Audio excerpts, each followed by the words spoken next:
Alaikum wa rahmatullahi wa barakatuh. As you know, the last 10 days of the month of Ramadan are upon us, and these are actually very special days. Aisha radiallahu ta'ala anha tells us, as it's mentioned in Sahih al-Bukhari, that when the last 10 days approached the Prophet sallallahu alaihi wasallam, she said, shadda mi'zara, that he would tighten his waist belt. And what this means is that he would work extra hard in these last 10 days of the month of Ramadan.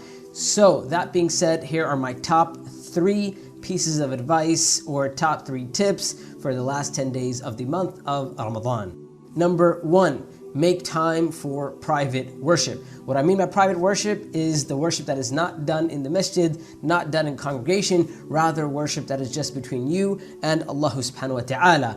The best of that would be qiyamul layl, or standing in qiyam, standing in prayer in the last third of the night. As the Prophet sallallahu alaihi wasallam said, afdal as-salah ba'd al-fariida salatul layl, that the best prayer after the fard prayers, the obligatory prayers, is the night prayer. Yes, we've been focusing a lot on the Taraweeh prayer and the congregational prayers, and that is very good. And yes, continue to do that in the last 10 days and nights of Ramadan, but also make sure that there's time for worship that is between you and Allah subhanahu wa ta'ala alone. These last 10 nights are an intensely spiritual time, and the way to enhance that spiritual experience is to pray that qiyam prayer or the night prayer. Number 2, treat every night as it is Laylatul Qadr. You know, we know about Laylatul Qadr as the Prophet ﷺ said, Man qama Laylatul Qadr imanan wa ihtisaban ghufira lahu ma taqaddama min dhanbih. That the person who stands Laylatul Qadr, meaning stands in prayer, having faith and hoping in the reward of Allah, then all of their previous sins will be forgiven.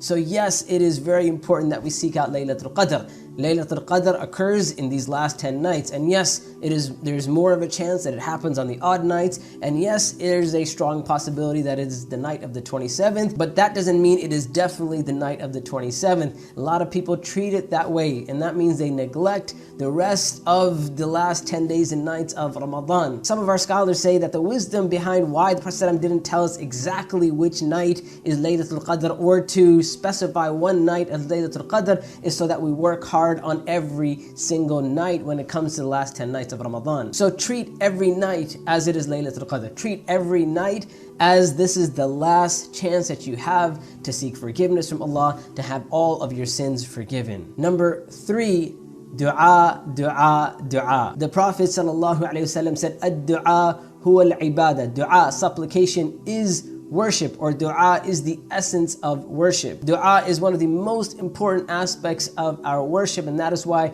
this is the time to build the habit of making sincere dua from our heart. Once we beautify our dua, once we connect our heart to Allah subhanahu wa ta'ala, not only will our dua become better, but it will also help improve our other acts of worship as well. If our dua is good, then our prayer, for example, will be good as well. So use these last 10 days and last 10 nights to perfect your dua, to beautify your dua. And we know that Aisha radiallahu ta'ala anha, that she asked the Prophet, she said, "O Messenger of Allah, if I come upon Laylatul Qadr, what dua should I make?" The Prophet said, make the dua, Allahumma innaka afuun tuhibbul afwa fa'fu anni. Oh Allah, you are the forgiver, and you love to forgive, so forgive me. This is the dua that we focus on in these last 10 days and last 10 nights of the month of Ramadan. This is a beautiful dua because it helps once again attach our heart to Allah. It makes us hopeful. We say, oh Allah, you love to forgive, and because Allah loves to forgive, we have to believe that. We understand that, and that's why we repeat that. We say that, oh Allah, you love to forgive, so forgive me. And all of that is there so that our hearts get attached to Allah